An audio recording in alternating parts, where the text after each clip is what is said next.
Like to call the meeting of the Wayne County Commission to order. Madam Clerk, roll call, please. The board is now open for roll call.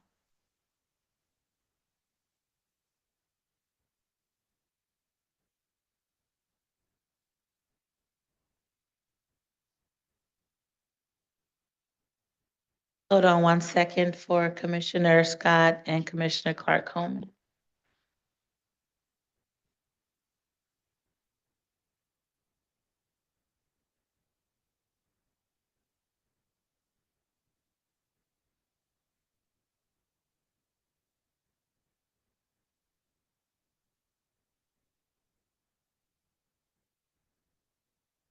You have a quorum present.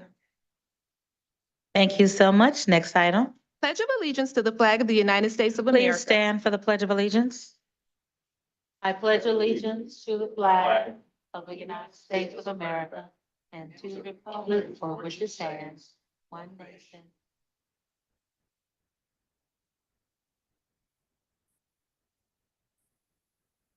Thank you. Next item, please. Invocation. Today, we will have the introduction of our invocator by Commissioner Martha G. Scott. Commissioner Scott?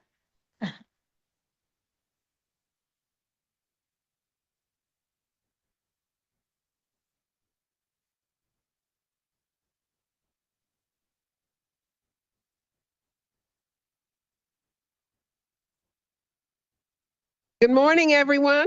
Morning. Morning.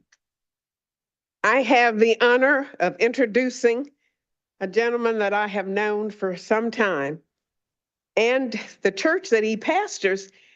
When I was in grade school, I took my piano lessons there and was able to practice because I didn't have a piano at home. So I want to introduce Dr. David L. Jefferson. Dr. David L. Jefferson was born in New Iberia, Louisiana.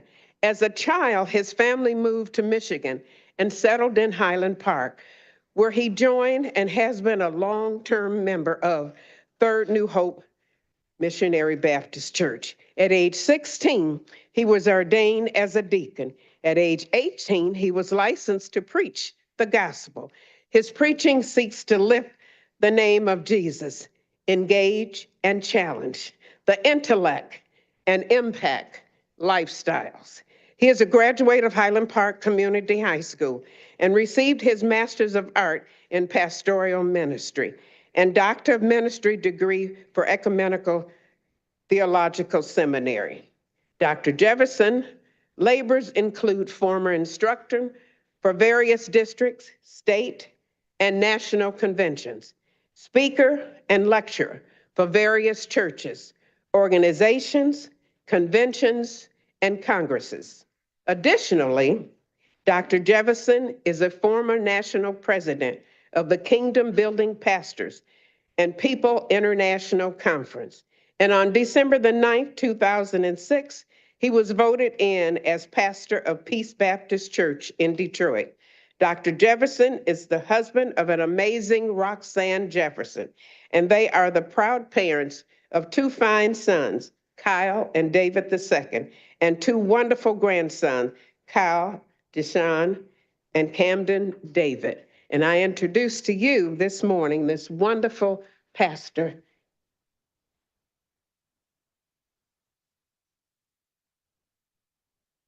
Thank you so much, Pastor.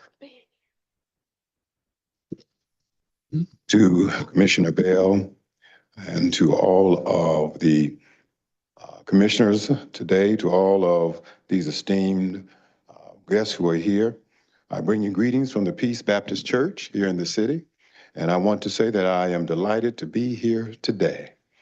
Let's pray.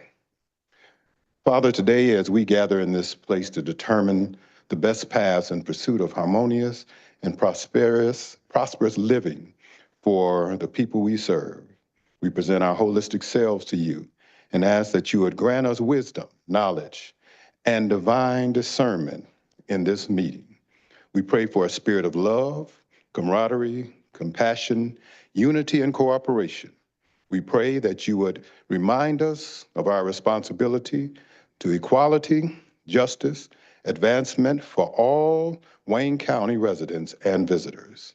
We pray that our minds as well as our hearts would be engaged in this session and that the end results of today's assembly would be in accordance with your will and conviction for this time, in this place, for this county. We ask your continued blessings on all these who are entrusted with the care of this county and that you would bless their families and significant others.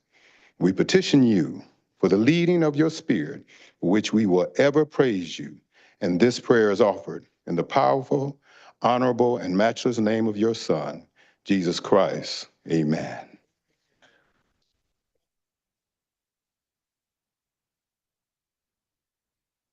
Thank you, Pastor Jefferson, for that amazing prayer. My parents both grew up in the Coney Gardens area, so it was always wonderful when Commissioner Scott brings someone from Coney Gardens to come before us today in prayer. Madam Clerk, next item, please. Reading, correcting, and approval of the journal. Vice Chair Pro Tem Baydun. Move for approval. Support. It's been moved and supported. Any discussion on the journal? Any discussion or corrections to the journal? Hearing none, please vote.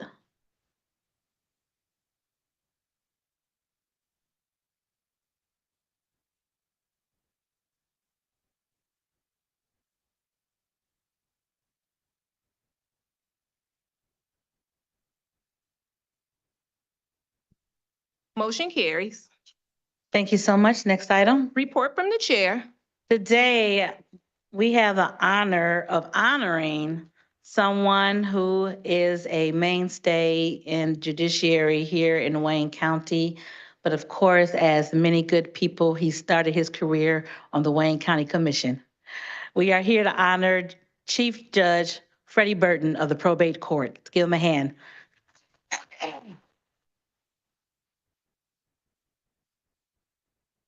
And as he approaches, we have two distinct honors. I'll allow, if it's okay, our Deputy County Executive Assad Turfy to present first, and then we have something from the commission. Deputy County Executive Assad Turfy and Chief Burton, please come up.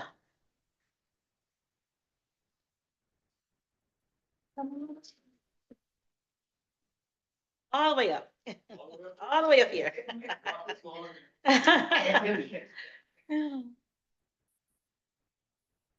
Not quite a courtroom, but you know. Much nicer than my courtroom, I can tell you that. Wait a second. Yes. Well, good morning, everyone. Well, thank you, Chairwoman, for this opportunity, board members. Today, we're celebrating tradition in Wayne County. Freddie Burton Jr. here has been a judge since 1987, and prior to that, served at the Wayne County Commission. But I think this is the first time in a long time we're not going to have an elected Freddie Burton in office, because Freddie Burton Sr. paved the way for Freddie Burton Jr. And we have to, God bless his soul, and celebrate the tradition and history. And here, it's something that many people really don't realize about Wayne County. We're really a Wayne County family, and we are very proud of our traditions here and the individuals that have paved the way for others. And many times when I have challenging parts in my career and situations where I need some guidance, I pick up the phone and I call Freddie Burton Jr. And he's been around the county for a long time, knows a lot, done a lot around mental health, and has the level of experiences. And County Executive Warren Evans couldn't be here today, but I know him and the judge go way back, go back to the 70s and 80s, and have that history as well. So I have a proclamation today on behalf of County Executive Warren Evans to honor and celebrate the career and the statesman that Freddie Burton Jr. has been over many years. And we continue to look forward to working with you and whatever comes next in your career. Thank you. Thank you, sir.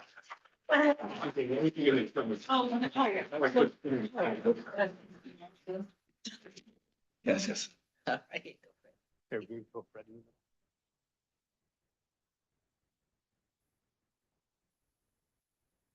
Let's take another one. We'll pull Okay. Freddie in the middle. All right.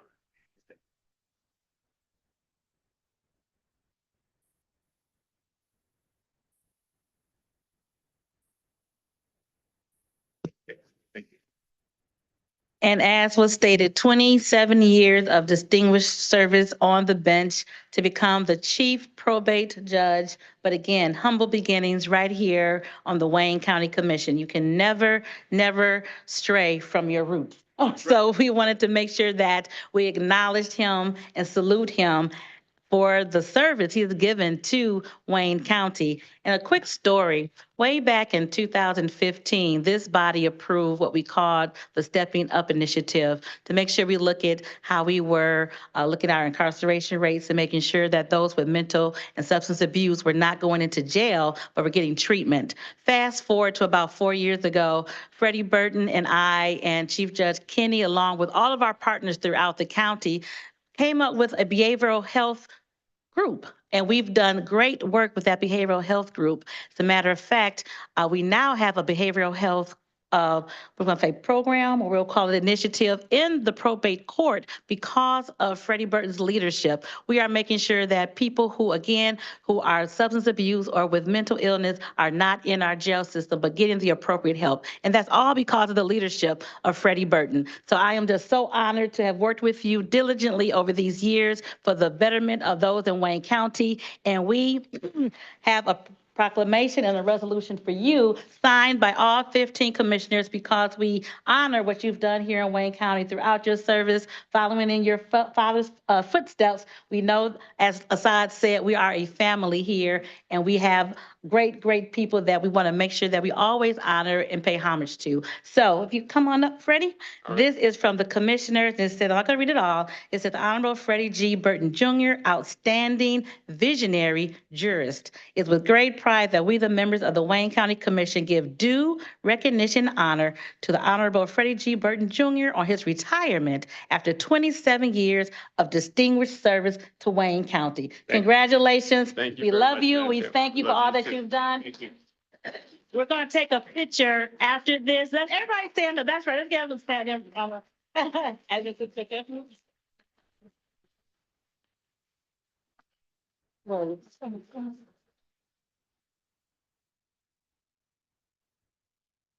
One of the things that the chair just offered was the microphone. It's always dangerous to give me the microphone. You might not get it back, but I'll be careful and quick. First of all, Madam Chair, Madam Vice Chair, Mr. Vice Chair Pro Tem, members of the commission, I grew up right here in this body, as indicated, 1983. And I mean, I was just a punk kid from east side of Detroit and didn't even know what the bathroom was. But I'm going to tell you something. I have been very proud to be a member of the Wayne County Commission. I always viewed myself as a commissioner all the time. They always treated me so well. I would come before them. And every time I came before you, you were gracious, you were kind, you were thoughtful. You asked important and hard questions, but you always gave me the opportunity to tell you what we were doing in the Wayne County Probate Court. I am just so grateful for this opportunity. And you know, there are just so many things I want to say. And in fact, one of them, I'm going to invite you to my retirement gathering. We're sending out an invitation to many of you. We are so pleased to be here today. I know you got a large and long agenda, but I do want to say this. You mentioned my dad a few moments ago, and clearly he goes back. I can tell you that Commissioner Clark Coleman knows about and Martha Scott, Commissioner, know about us working back in the 13th Congressional District. But also my dad was actually head of the Airport Authority for a period of time and the first African-American to do so. And it's just such a tremendous set of shoes to follow, just as I'm learning from each of you. I've learned that clearly we all walk together, we all come together, and we continue to proceed in a fashion that allows us to make Wayne County proud. And I think about where we were back in 1983 and where you are now. You all are doing wonderful things. All I can say to you is keep it up. I'm going to be around, by the way, and I'll be watching, and I'll be here to absolutely assist in any way you think I can. It's been an absolute pleasure. Thank you all very much. Thank you. Okay. Commissioner Clerk Coleman? I would be remiss if I didn't say a few words to, and this is my pet name, to Freddie B. Because I called his father Freddie B. And he was a Freddie B. Burton also. But I worked for his dad. He was the managing director of the Wayne County Road Commission. First Black in that position. I was the director of communications for the road commission at that time. And I always will remember his father, how proud he was when Freddie became a Wayne County commissioner. And I could see him sitting there with his pipe in his mouth, smoking his, that time you could Oh, smoke. yeah. I remember the You pipe. could smoke in there with his pipe in his mouth. He was a wonderful, wonderful gentleman. And I love him and I miss him so much. And I'm gonna miss you too, Freddie B. Okay. Judge Burton is still a judge, so he has to get back on the bench. So if we could take 2 minutes to quickly take a picture with all commissioners in the front as quickly as we can. He's going to go back to work. Come on.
Thank you for indulging us, everyone. And again, congratulations, Judge Burton.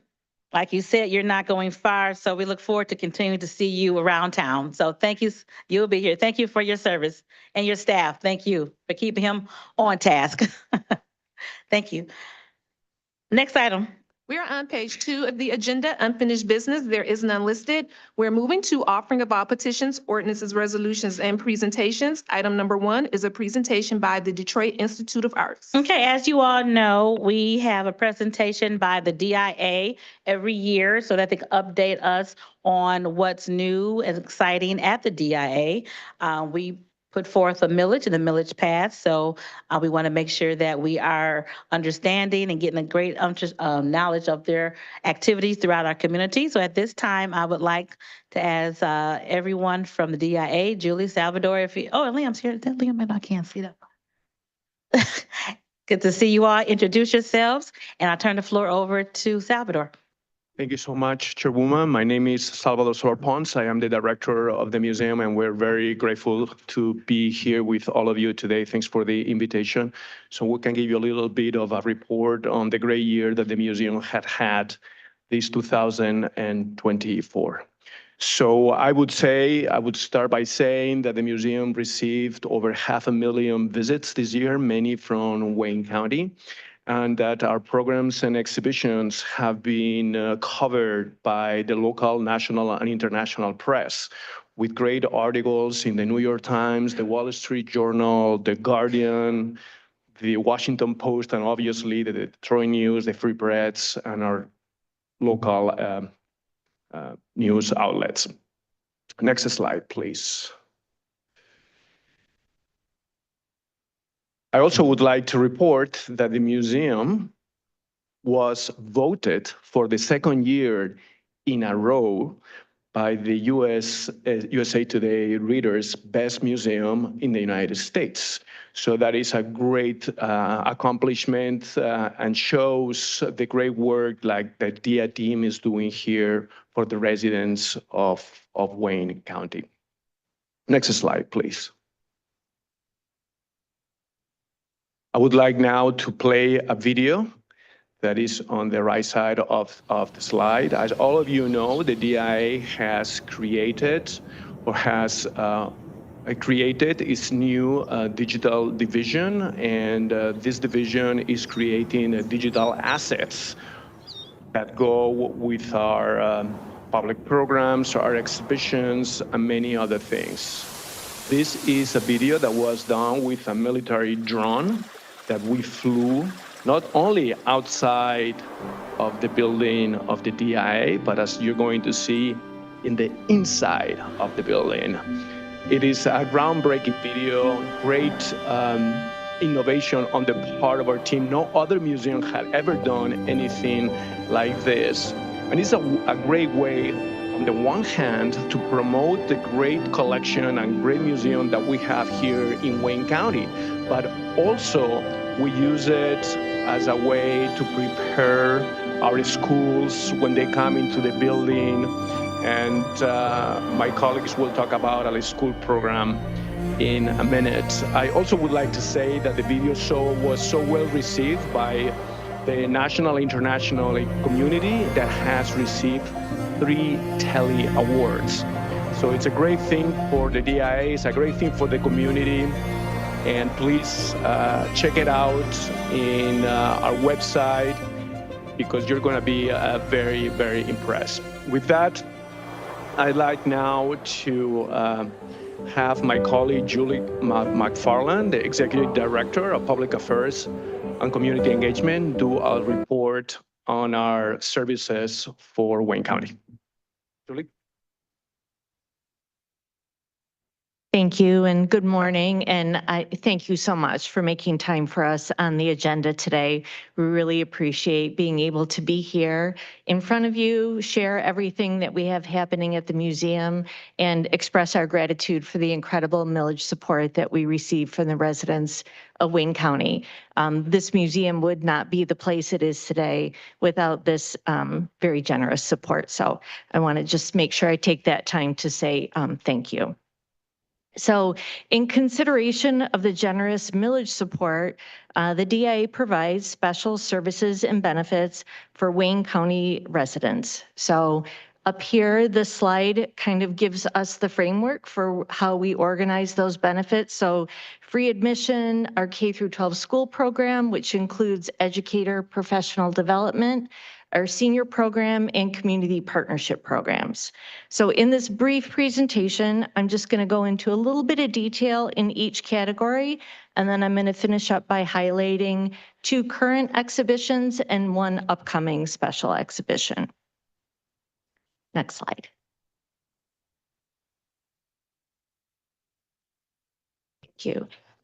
So the DIA provides free general admission for Wayne County residents, and that is unlimited general admission. And I always say your free admission really is the key that unlocks everything that's available at the museum, from live music to drawing in the galleries, art making in our studio, lectures, puppet performances, rotating special exhibitions, public tours, lots and lots of other events. We have a full roster of programming, and much of it is free with your free general admission. We're open 6 days a week, and we have late hours on Friday nights. So included in your folders today is a printed calendar of events through December. But I also really encourage you to check out dia.org for up-to-date details on everything that museum has to offer. So joining me today with Salvador and I is Anthony Smith. Tony is our Vice President of Learning and Audience Engagement, and he leads our K through 12 in teacher professional development services. So I'm going to turn it over to him just for a couple slides to go over the education programs and our senior group program. Anthony? Thank you, Julie. Good morning. The DIA K-12 schools program includes free student field trips, educator professional development opportunities, and education learning resources. Wayne County schools may apply for free field trips to the museum where they can participate in self-guided or guided tours. Free transportation is arranged and booked by museum staff, and the Wayne County educators are invited to participate in any of a numerous amount of public professional development workshops or private arranged workshops offered by the DIA and facilitated by our educational and studio instructors.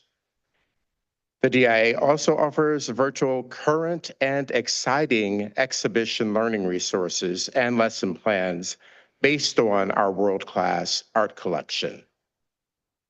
A new program being considered for addition to the education benefits for Wayne County residents is our in-school program.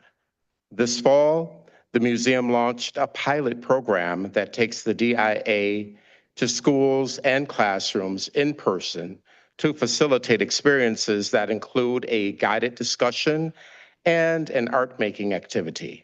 Led by our DIA instructors, 3rd, 4th, and 5th grade students are introduced to our collection through the use of high-quality art reproductions while engaging in a guided VTS-style discussion.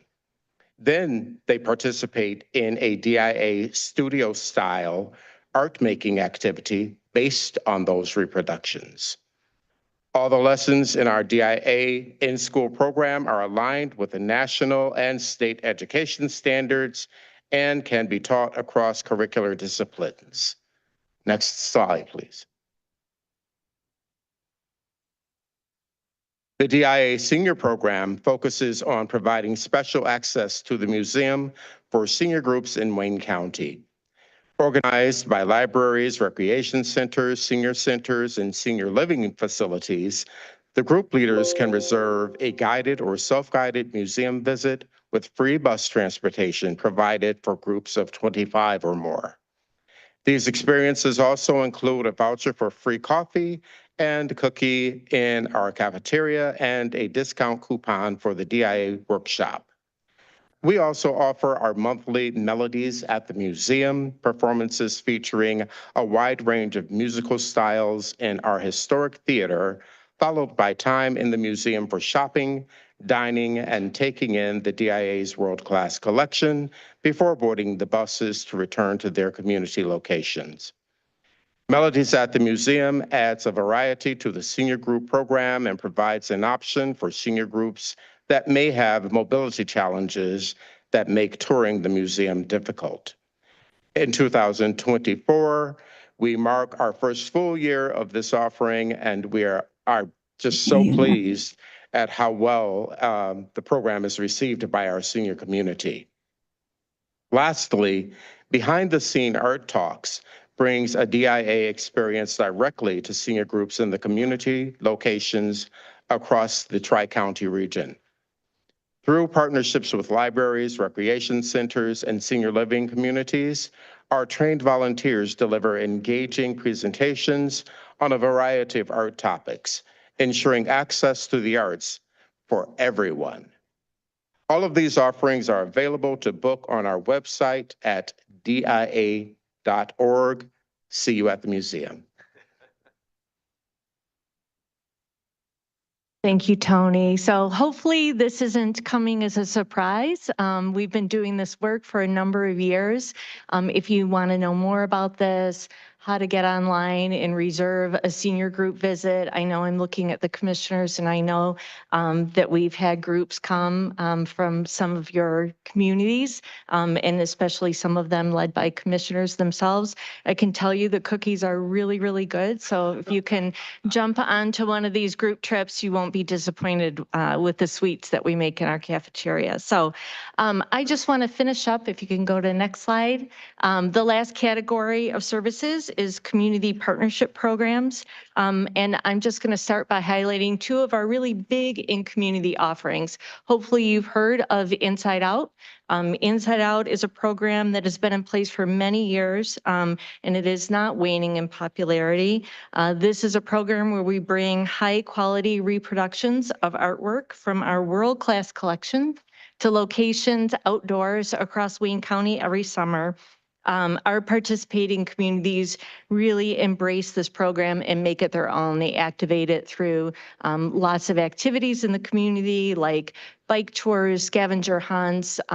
We encourage them to take advantage of transportation that we can provide and bring groups down to the museum so they can see a little bit of the DIA in their community, come down to the museum and see the real artwork in person, and maybe see a few more things that they're not familiar with too. So we have selected our communities that are going to participate for 2025, and we're working with them very closely right now to be ready when the weather breaks, which is a funny thing to talk about on the day of our first snow, but that will happen in the spring. This program is available through an open application. So if your community isn't participating this year, I'm going to continue to keep in touch, send you information, and you can tee them up to apply for years for 26, 27, 28, 29. This program is not going away. The other in-community program that I want to highlight is our Partners in Public Art mural program. We are planning to do 3 community murals in calendar year 2026. Again, this is an open application process, and I know that I have sent email to the commissioners here to make sure that you can help kind of spread the word to communities. So this image is one that we did in Wyandotte in 2023, but we're really expanding the program. Again, it's been very well received, very successful. And these murals, these are collaborative. Like, this is not the DIA coming and doing art to your communities. This is working with your communities, getting input, doing community surveys, and making sure that when we match up an artist with a community, that what is produced is a design that really reflects the neighborhood that we're in. So we're excited about that. And that's just another opportunity for your communities to get involved. Next slide. And then, those were 2 of our big in-community ones. We certainly have a whole roster of community partnership programs that we do on behalf of Wayne County. Drop-in art making at fairs and festivals happens in the summer. We are all over the 3 counties setting up art making tables at community events. Our studio group program, we engage nonprofit organizations in this program. This happens in the museum. We call this sort of one of our deeper dive programs, where we have a community group come in, multiple times, and it culminates actually in a show that is going to be up in our learning center. I think it opens up second week in December. So Inside Out Literary Arts poetry workshop and performance. I won't go through all of them, but there are several. And then also, highlighting the creativity of our young people in Wayne County. Our Wayne County High School Student Art Exhibition, I believe this year coming up, it will be our 3rd or 4th, I can't remember exactly, and contrasted with DPSCD Student Art Exhibition, that is in its 87th year. So if you have any connections to art teachers at your high schools in your communities, I'd love to make sure they know about this opportunity for their students. Next slide. So that's really kind of a summary of benefits. I mean, there's a lot of detail, a lot of opportunity there. So please, reach out if you have any questions or want to know how to access some of this. So now I'm just going to talk a little bit about 3 of our special exhibitions. So our Tiff Massey exhibition opened in May. 7 Mile in Livernois is the title of this show, and this refers to the artist neighborhood in Detroit. Massey she creates installations, public art, and wearable sculptures inspired by adornment or jewelry. She's a trained metalsmith, which is really kind of cool. There aren't a lot of women working in metal, but she is a trained metalsmith. She lives in Detroit. Her work is just like, imagine like a pair of earrings the size of me, or a necklace the size of one of our largest galleries. It is a show that, you really have to come immerse yourself in it to really understand it. What I love about it is walking into this rooms and just being dwarfed by the sheer magnitude of the work that she has in the museum. The other thing that I think is very interesting about the exhibition is the artist grew up in Detroit, so she grew up going to the DIA. So it's somewhat of a homecoming for her to have her work in the museum. And we have some of our sort of masterworks of our contemporary collection in the exhibition, and she created artwork that sort of riffs off of those. So I love going in there and thinking about the work she saw as a child and then growing up and becoming a fine artist and creating work that's inspired by that. I think you'll see the connections when you go in there. So I encourage you to come. This exhibition is up for a year, which is a little unusual for us to have a special exhibition for a run that long. We've already seen nearly 100,000 people enter those galleries. So please count yourselves as one of those people and come see it too. Next slide. Closing out in early January is The Art of Dining, Food Culture in the Islamic World. This exhibition brings together more than 200 works of art from the Middle East, Egypt, Central, and South Asia and beyond. It explores the connection between art and cuisine from ancient times to the present day. It is really a beautiful exhibition, and we have a lot of people coming through it. It definitely resonates with some of our communities in Wayne County, and we really spend a lot of time, reaching out to those communities and make sure that they understand that they can see their culture at the DIA and that we can all celebrate their culture together. This exhibition also ends with a contemporary piece, and I really love the way our exhibitions, from whatever time period they are in, we are able to incorporate something that's very current and kind of create that contrast, and it's very thought-provoking, I think. So come see this one. It's open till January 5th. And then the last exhibition that is not quite up yet, but will be up for the holidays, is Painted with Silk, the Art of Early American Embroidery. I haven't seen this one yet because it's not up, but I've heard a lot about it. This features embroidery created by American schoolgirls from the 1600s till about 1830, when a privileged education included reading, writing, and developing the skill of fine needlework. The content of these works varied across time and place, and this is a big time period, and the United States certainly was large at that time. Painted with Silk will feature about 80 examples of this beautiful and really inherently fragile art in order to explore cultural values, norms, and subjects that were depicted in schoolgirl embroidery that was really used to teach like moral lessons and good behavior and how to conduct yourself. So this exhibition also includes some contemporary embroideries by an artist called Elaine Rychek, and this will contrast with the older works in the exhibition. So again, this very historic work and then some contemporary works that that might kind of upend challenge some of the subject matter in the historic work here. So there's a lot to do at the DIA.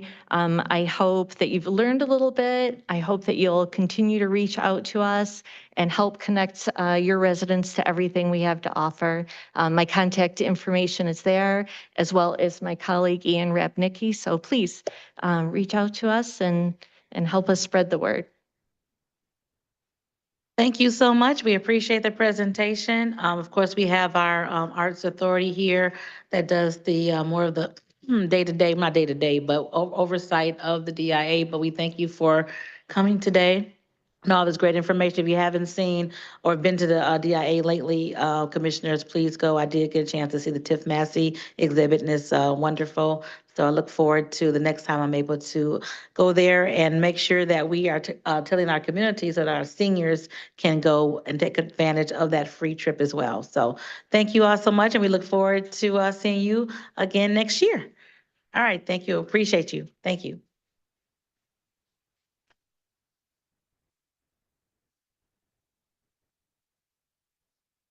Next item. Item number 2 is a resolution by Commissioners Kenlock and Bell supporting the enactment of Alyssa's Law as a vital step toward ensuring the safety and security of our schools. Commissioner Kenlock. Thank you, Madam Chair. We're joined today by a mother, school board president, and national school safety advocate, Lori Alhadeff.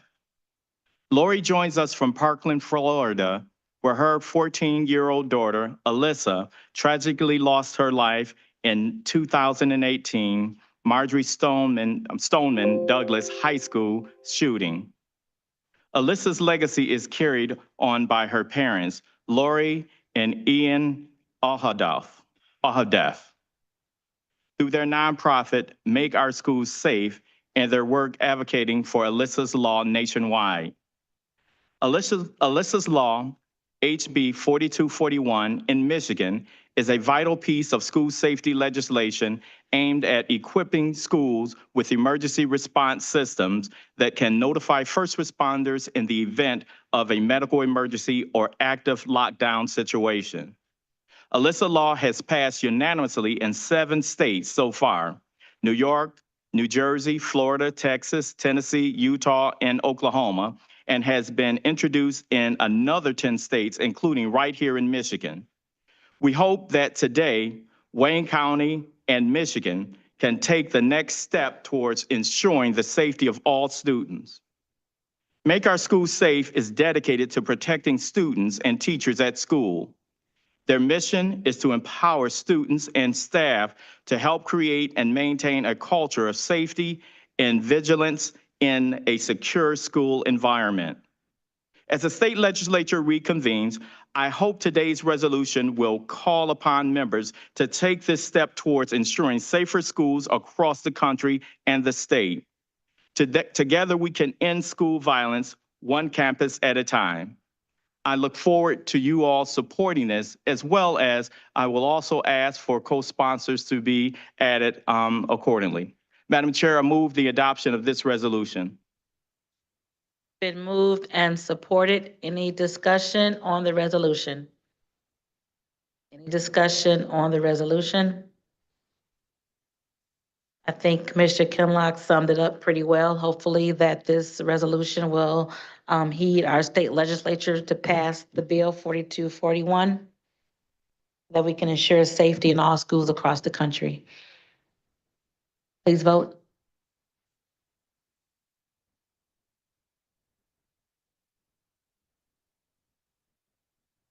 And while Motion carries. we're waiting for the board to clear for co-sponsors, if the family is here, if they could please stand. Thank you so much for joining us. I'll give a round of applause.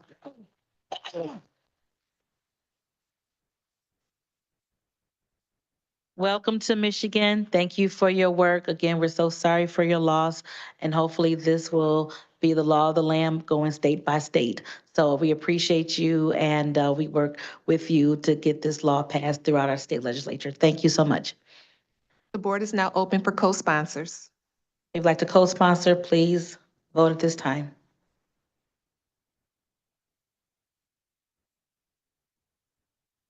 Co-sponsors duly noted. Thank you so much. And if I'm not mistaken, there'll be a press conference after full board meeting with Mom and Commissioner Kinlock and myself. So if you'd like to stay for that, feel free. Next item. Item number 3 is a resolution by Commissioner Bell declaring November as National Native American Heritage Month, recognizing the invaluable contributions of Native peoples who have helped shape our country and honoring the hundreds of tribal nations who continue exercising their inherent sovereignty as vital members of the overlapping system of governments in the United States. Thank you so much. The resolution speaks for itself. There's so much rich history of Native Americans right here in Detroit and Wayne County, from Fort Wayne to Belle Isle to, of course, the Detroit River. Ask that you join me in approving this resolution declaring November as National Native American Heritage Month. I move it. Is there a support? Supported by Vice Chair Pro Tem Baydoun. Any discussion? Oh, not here. Uh-oh, something's all right.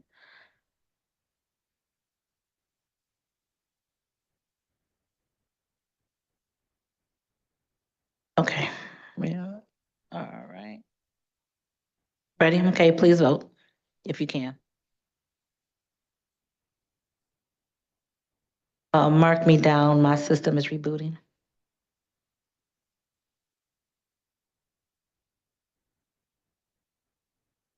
Motion carries.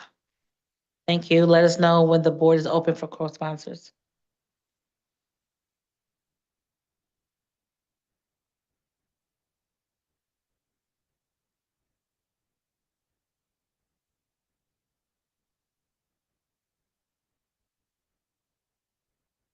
We have you noted. Thank you, Commissioner.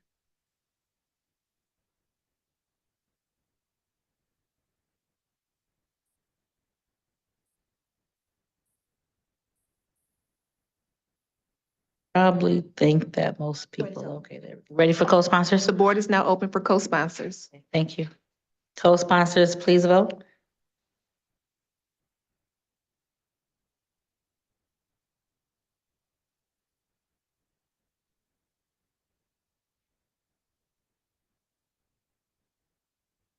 Co-sponsors duly noted. Thank you. Next item.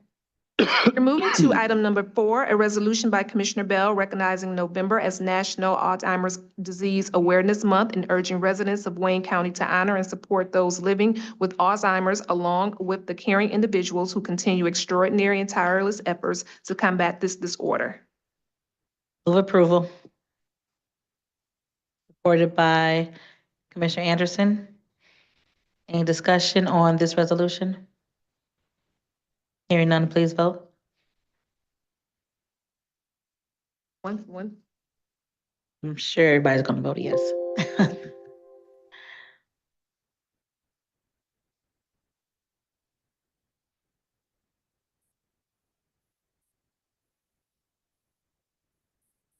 Do a voice vote, Madam Clerk.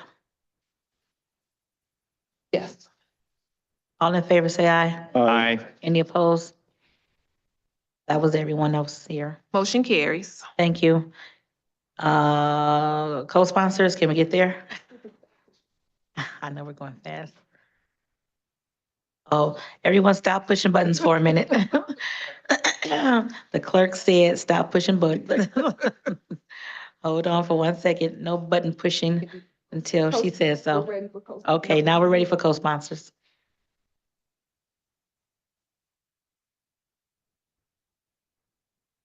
Co-sponsors duly noted. All right, thank you so much. Next item.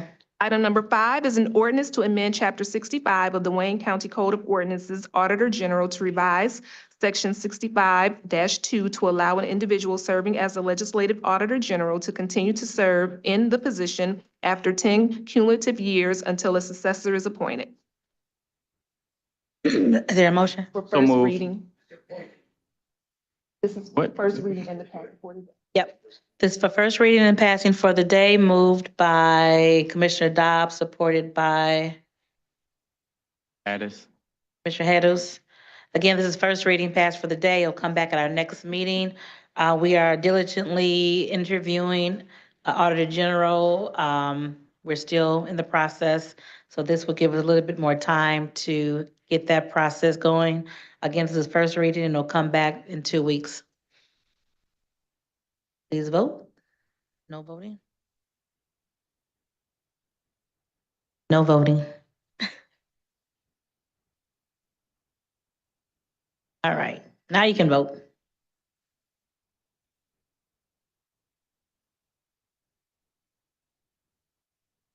Motion carries. Thank you so much.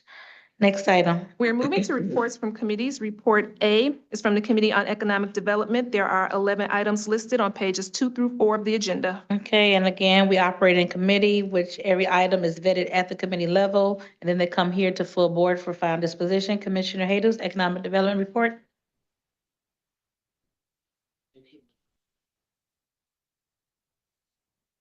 Thank you, Madam the Chair. I move to receive and file item 1 to 10 and the approval of item 11.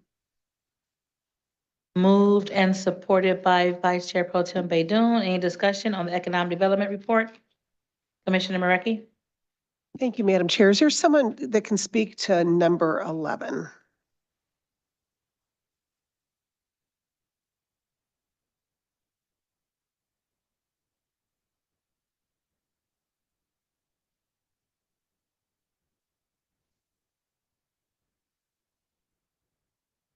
Good morning, Hassan Sheikh, Director of Economic Development. This item is an item that we are looking to create an interactive showcase here at the Guardian Building, which will showcase all 43 communities in some point. Partnering up with the Detroit Historical Society, we have today with us Tracy Irwin from the DHS. She's here in person to answer any questions specifically on the project itself. But the idea is for each community to have a time period in which they will be showcased, and folks that come to the Guardian Building will be able to learn more about each community individually. So every community will have an opportunity to be showcased as well. So my question is, and I don't know if you can even answer this, is what the status is in Lansing right now about the millage discussion about going on, the ballot for the Historical Museum and for the Charles Wright Museum. Do you know the status? They're still before committee, I believe. Okay. It hasn't passed committee yet, but it's before committee. And what it'll do is allow counties to put it on the ballot, but similar to the DIA and the zoo. So it's hasn't passed yet. Still in committee. Still in committee. Thank you. Okay, any other questions on this item? Commissioner Anderson, I'm sorry, Commissioner Anderson. I'm sorry, Commissioner Marecki, were you done? I'm sorry. Okay, Commissioner Anderson. I'll hold off until the vote's taken. I just wanted to be recorded as a no vote. Any additional discussion on the Economic Development Report? Commissioner Marecki. Thank you. And you know what? I'm also a no vote on this, on 11. Any discussion on the Economic Development Report? Hearing none. Is the board open for votes? Okay, please vote.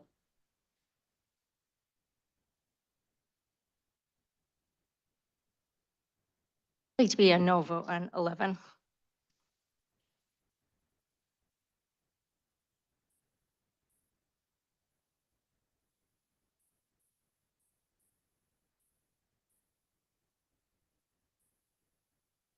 Motion carries, and I have Commissioners Anderson, Marecki, and Daub as a no on item number 11. Thank you. Next item, please. We're moving to report B from the Committee on Public Services. There are 12 items listed on pages 4 through 8 of the agenda. Commissioner Marecki. Thank you, Madam Chair. I'd like to move approval for items 1 through 12, with Commissioner Clemente being the maker of the motion on number 3 and Commissioner Garza on number 7. Commissioner Kniezek, did you have a question? Madam Chair, I'd also ask the chair if she'd allow me to sponsor items 1 and 9. Sure. Julie, no. Palomero? Request to be sponsor of item 6, please. Sure. Any discussion on the public services report?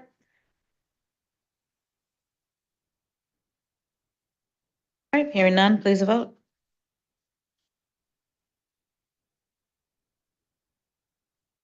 Motion carries, and the makers of the motions are item number 3, Commissioner Clemente, item number 7, Commissioner Garza, items 1 and 9, Commissioner Kenizik, and item number 6, Commissioner Palomero.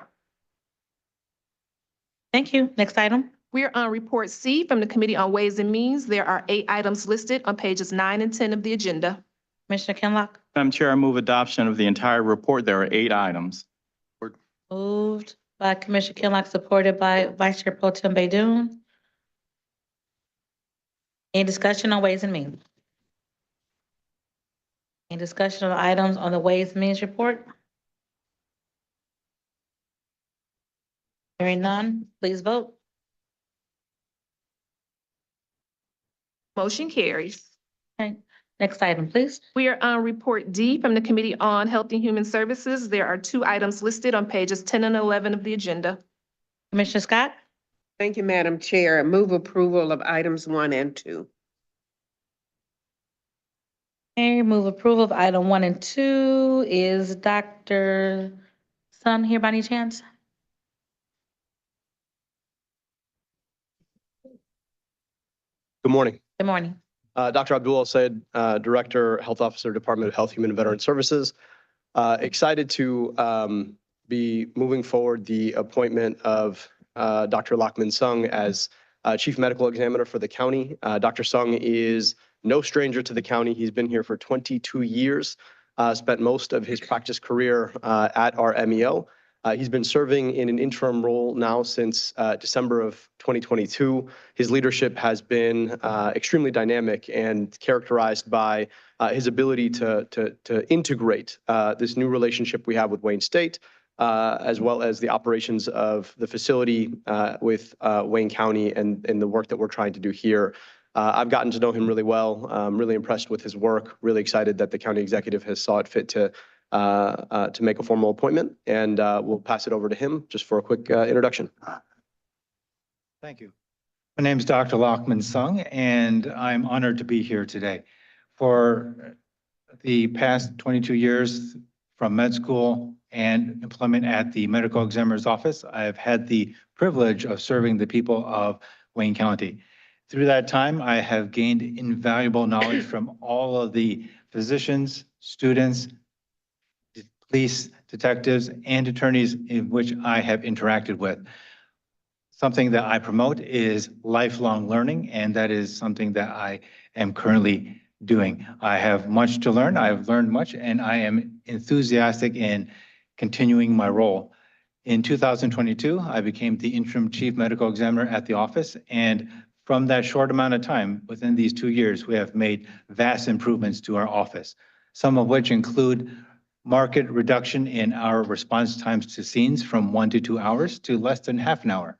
And also near 100% approval of cremation permit authorizations within 1 day at our office. By leveraging the partnership between Wayne State University and Wayne County, we are pushing forward in improving the human capital in our office, recruiting individuals to our office, not only with the investigators, autopsy technicians, clerical, but also the physicians. Something that is incredibly difficult to accomplish is attracting doctors to our office because there is a nationwide shortage.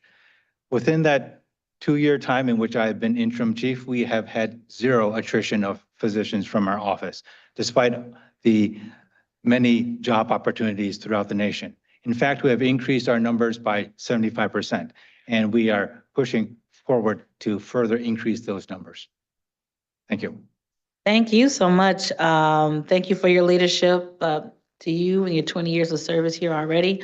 Thank you, Dr. El Sayed and Ms. Allen, for the turnaround we see in the medical examiner's office. I think we all used to get a lot of questions and concerns from constituents and haven't received any in the last couple of years into the Wayne State and their partnership with us as well. So thank you for your leadership, and we look forward to you serving for many more years to come.